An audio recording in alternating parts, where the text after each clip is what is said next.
O protagonista humilha um deus e tem a melhor luta da temporada. Após o comunicado de evacuar para a capital, ela começa a ficar super lotada, mas isso não é um problema. O Timatia vai ver o dragão que ela arrancou a cabeça e incrivelmente ele está vivo. Ela explica que o 9º assento foi morto pela 2ª princesa chamada Starlia, e por isso foi mandado o 5º e o 6º assento atrás dela. Além disso, o 3º, o 8º e o 10º simplesmente desapareceram. Eles pensam que pode ser uma linhagem nova de dragão ou uma ameaça nova, fazendo ele ficar animado. Após a conversa, ela devolve seu coração e ele volta para sua forma normal, como Voltekamui, o 2º assento, sendo ordenado então que vá aonde aconteceu a morte dos dragões para matar os insurgentes. Com isso ele segue então em alta velocidade. Vemos o futuro do Prota, onde ele novamente sobrevive e é capturado pela linhagem completa, onde é dito que todos os humanos foram exterminados, mas ele sobreviveu. Ambos dizem para matar ele e ele fica feliz por finalmente sumir desse mundo, mas o 2º percebe que ele está aliviado pela morte e decide que vai deixá-lo vivo. O Timatia não gosta, mas decide transformá-lo em um dragão superior, onde é revelado que os dragões superiores são criados pelo sangue da progenitora, onde eles eram antigamente humanos, mas ele não quer aceitar de nenhuma forma. Ela cria uma lâmina de sangue e o infecta com seu sangue. Ele começa a entrar em um estado de dor profunda,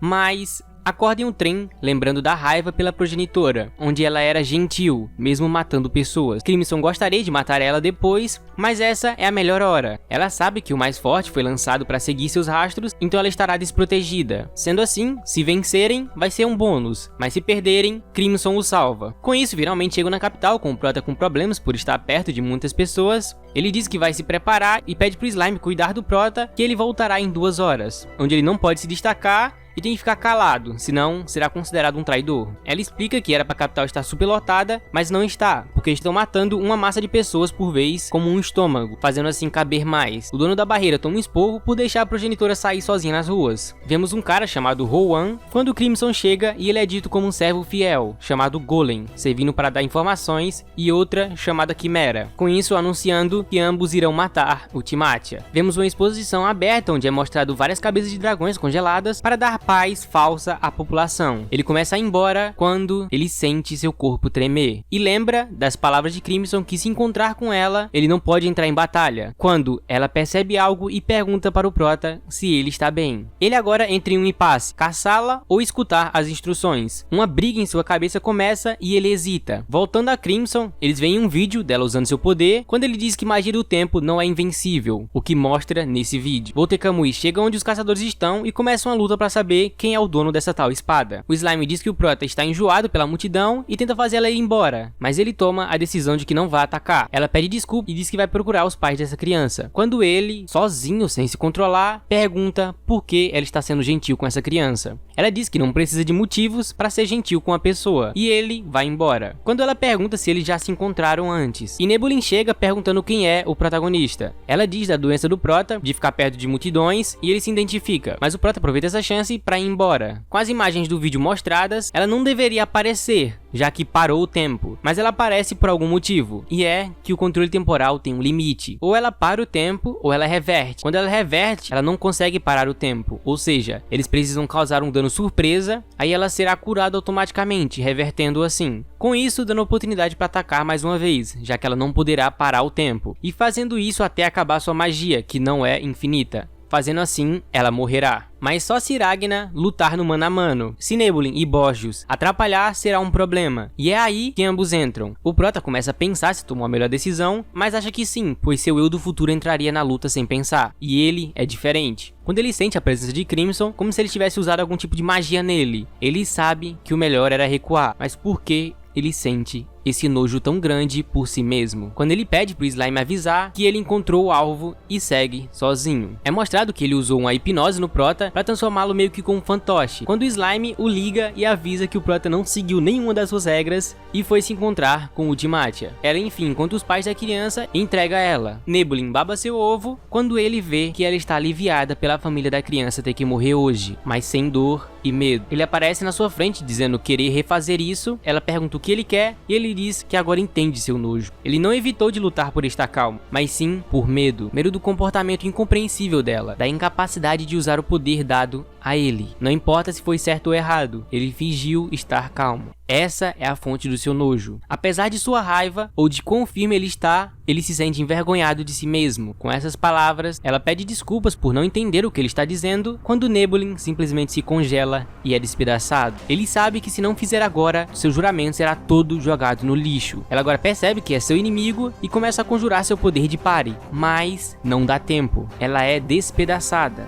Automaticamente seu poder ativa e ela volta à vida, mas antes dela conseguir conjurar seu poder, de novo ela é destruída e ativa seu poder, com ela voltando de novo e de novo. Mas seu corpo contra-ataca sozinho e sua capacidade de pensar diminui para oferecer poder a seu corpo, mas ele se defende e mata ela pela terceira vez. Reverta o quanto quiser, mas a melhor gentileza que você pode dar a essas pessoas é morrer aqui. Agora vemos o que aconteceu após ser injetado o sangue dela nele. Ele começa a sentir uma dor gigante e começa a perder seu ódio, mas ele nunca esquecerá daquilo. Ele aproveita uma chance, pega sua espada quebrada e enfinca em seu peito. Ele nunca deixará ela fazer o que quiser com ele, sendo assim, morrendo ali. Ambos vão embora e Crimson o leva pensando que é o primeiro humano que resiste ao controle dela, levando ele para ser reanimado. Voltamos ao presente com ele puto pelo Ragnar ter começado a lutar, mas o objetivo do plano é testar seu poder. Eles veem que Borgios está saindo e Golem é pedido para que o atrase. A luta se estende com ela morrendo muitas e muitas vezes e pensando não ter tempo suficiente para parar tudo. Borgios prepara seu canhão para disparar no Brota quando é acertado por Golem, que após atirar, foge. Quando ele é preso por uma barreira e é mostrado que Nebulin não morreu. Ele está exausto, mas ele precisa ganhar tempo suficiente. Ela começa a se regenerar lançando um ataque enquanto isso, mas ele não irá deixar. Poder de prata total. Ambos brigam, um para sair e outro para segurar a barreira, quando o Slime simplesmente o engole e o Prota sai da barreira, mas é tarde demais, tudo está acabado. Ela começa a recitar seu poder quando ele usa voo prateado e destrói ela. Quando ela se lembra das palavras do segundo assento, que para um monarca do dragão, ela é muito fraca. Leva 2 décimos ou mais para parar o tempo. Isso é longo demais para quem vive num mundo onde menos de 1/10 de segundo é o que decide a vida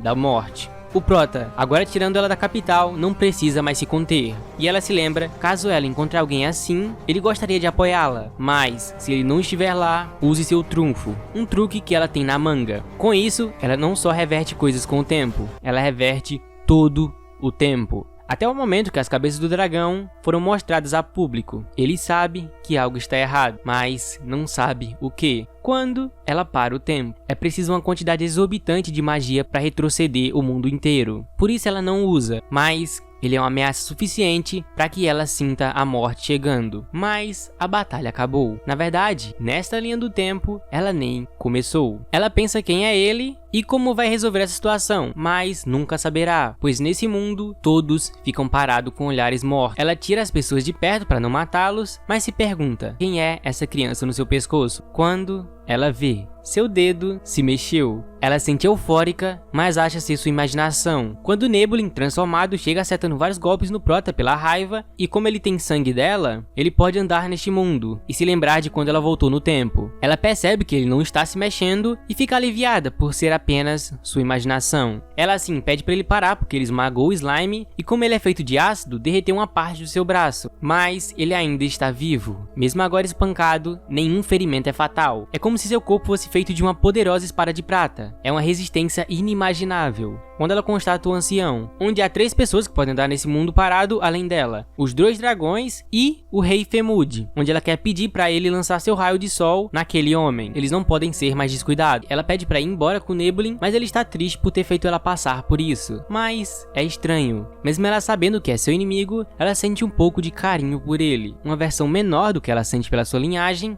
mas ainda assim é algo que sua morte seja indolor. Quando ele lembra que seu sangue foi contaminado uma vez por ela, então ele pode e se levanta. Ele usa tudo que tem e como seu predador natural, não deixará ela viva nem mais um segundo. Ele avança lentamente, mas ela treme, ela tenta atacar, mas é em vão. Ele não deveria estar se movendo. Nebulin cria barreiras em sua frente, mas ele com sua cabeça destrói todas, perguntando: "Você tem medo de mim? Com todas as mortes em suas mãos, como ousa se acovardar?" Ele a corta em vários pedaços, com isso, o tempo volta ao normal. Agora é ela que fica com a briga em sua cabeça. Deve parar o tempo, mas ele não vai parar completamente. O que ela pode fazer? Ela ela só consegue pensar que desta vez irá morrer. Um medo a consome, mas quando ele ia matá-la, seus olhos sangram. Ele não consegue respirar, ele usou poder demais, assim desmaiando. Nebulin aproveita e foge, com o laser sendo lançado nele, mas é salvo por uma mulher. É pedido para que o tempo seja parado, mas ela está em choque. Ela nunca teve um treinamento real para a batalha. Ela confiava demais em seu poder, então não precisava de força, já que força bruta não era nada para ela. Mas Ragna a despedaçou. Ela agora é uma simples mulher. Ela tenta parar o tempo, mas várias bombas plantadas explodem. Os humanos que ela precisava matar sem sofrer estão com dor, rancor, angústia, ansiedade, desespero e morte. Isso é destruição. Sua falsa compaixão foi revelada. Milhares de pessoas morreram, mas com o tempo, mais e mais irão sofrer. Se você quer salvá-los, volte tudo no tempo de novo. Quando ela vai usar, mas é parada por Nebulin, pois se ela voltar, seu poder mágico irá acabar, ficando assim exposta ao inimigo. Com isso, o plano de Crimson acaba e ele vai embora. Ela chega onde está a sua porta de saída e fica extremamente com raiva, porque as bombas que ela pediu não foram todas plantadas, haviam mais que ela pediu. Se tivessem mais mortes, ela voltaria no tempo e estaria morta. Um desperdício de poder, mas isso era um teste para saber se seu chefe ainda era o mesmo de sempre. Ela entra e pede para ele ficar na capital como punição, já que ela descobriu que era só um teste. Após tudo, Nebulin se sente imponente e ele lembra sobre palavras como maturação, que é o tempo que a pessoa passa se acostumando com o sangue progenitor. Quanto mais rápido é esse tempo, mais forte eles são, com Otuzora durando 1 ano, Desastroz 1 mês e Kamui menos de 2 dias. Mas ele não teve tempo de maturação, sua aptidão ao sangue é maior que o segundo assento. Ele com certeza vai ser mais forte no futuro, mas ele não fez nada. Ele deveria conseguir superar tudo, mas ele não fez nada. Com isso ele entra em uma transformação e não deixará os inimigos fugirem, mas a magia de barreira é dita como inferior à magia espacial, então está tudo bem. Crimson vai partir, mas o Prota lembra de uma aventura com Leo, onde ela não deixou seu inimigo escapar por temer ficar perigoso no futuro. Ele desce das costas da Quimera desgastado. Crimson diz que tudo foi melhor do que esperado, mas ele não está satisfeito, ela ainda está viva. Ele ativa sua arte prateada, mas é parado, só que esse tempo foi suficiente para rachar a câmara e Nebulin conseguir encontrá-los. Golem é mandado atirar e ele consegue, mas o ancião dispara de volta, e ambos estão em sincronia. Nenhum dos dois quer deixar que eles saiam sem ser mortos. A barreira então é destruída de dentro para fora, mas algo acontece. É mostrado Crimson como ele era no começo de tudo, onde uma garota pede algo sem sentido para ele. Vemos agora uma garota de cabelo roxo, voando em uma espada. Ela desce e é dito que seu ciclo de transporte pegou algo. Ela se pergunta se foi um dragão, mas ele quer que ela julgue por si mesma. Com isso, vemos que Crimson e Ragna foram pegos, por sorte ou azar, por esse círculo. E logo na base da segunda princesa de Lesse, líder do corpo argento, Starlia Lesse. O cara dá uma explicação que eles literalmente fizeram um círculo e 2 pessoas apareceram, mas uma delas está em estado crítico, não conseguindo nem falar, mas foi confirmado que não é um dragão. Mas essa pessoa de cabelo vermelho concordou em responder as perguntas se curassem o protagonista. Então, por enquanto, esta será a primeira pessoa. Quando ela entrega carne de dragão para ele comer como gesto de boa vontade, ele hesita, mas morde carne do seu próprio povo, vomitando em seguida. Quando ele explica que ela nasceu sem os seus braços, só que seus olhos podem sentir qualquer aura emitida, e em vez de braços, ela pode controlar qualquer objeto livremente. Com isso, é chamado de Princesa dos Talheres. Aos 6 anos, matou 3 dragões inferiores. Aos 7, entrou secretamente em um torneio e venceu. Com 8, ela matou uma horda de dragões, incluindo 2 mediais. 9, ela impediu uma tentativa de golpe de estado. Aos 10, ela usou seus talentos para criar equipamentos de prata especiais. E agora, 16 anos, ela comanda uma unidade de combate equipada com armas que ela mesma criou. E finalmente mostrou ser capaz de matar mesmo Dornia, um dragão superior. Mas a razão pela qual Crimson o detesta é porque enganá-la não é fácil. Ela sabe quando alguém está mentindo. Ele usa seu único segundo cedido e pensa que 2 dragões superiores foram mandados para cá. Então eles não têm outra escolha a não ser fugir. O que significa que ambos os objetivos coincidem. O melhor resultado seria ambos cooperarem para fugir desse local. O problema é que seus olhos estelares são perceptivos à aura. Normalmente se entende que a aura é prateada, mas tudo gera aura própria, e o corpo humano não é exceção. É difícil enganar ela porque ela vê mudanças de aura que acompanha com emoções. Então ele teria que colocar verdades e mentiras equivalentes na sua frase. Ele com isso desperdiça seus 2 segundos, mas percebe que consegue mentir sem manipular sua aura. Com isso mostrando que seu outro olho é de dragão, dizendo ser um taumaturgo. Com isso e o vídeo termina por aqui. Bem, esse arco foi muito foda na capital, achei muito absurda essa luta, me arrepiei várias vezes. O próximo arco vai ser com essa princesa, então eu vou terminar logo aqui. Agradeço ao Custódio e ao Thiago Maia pelo membro, vocês são foda. Mas enfim, esse foi o vídeo, espero que tenham gostado, tamo junto, fiquem com Deus, um abraço, valeu, falou e fui.